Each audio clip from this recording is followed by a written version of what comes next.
Nearly 1 month after a wave of attacks against churches in Egypt, Christians in one of the hardest hit areas are still fearing for their lives. Gary Lane has that story. Egyptian Christians in the governorate of Minya are afraid for their future. That's why they're risking reprisal to tell reporters what happened in last month's violence. Christian activist Adel Shafiq shows what's left of the Virgin Mary Monastery in the town of Delga. These are the charred sacred bones of monks, destroyed by enraged supporters of ousted President Mohamed Morsi. This ancient door was vandalized. Nearby churches were also burned.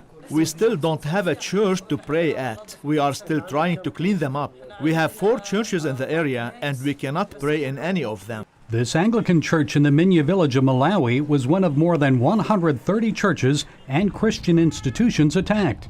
Ishak Sadak Shanuda is a church guard.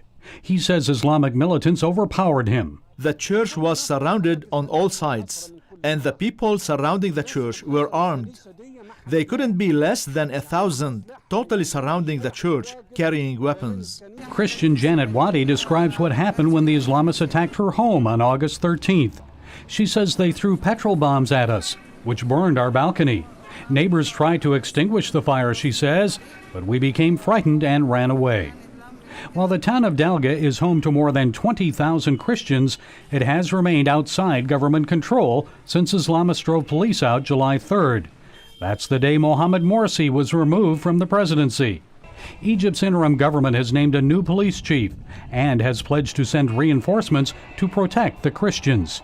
Still, many Christians in Delga and elsewhere in southern Egypt live in fear, believing a new wave of attacks against them could happen at any moment. Gary Lane, CBN News.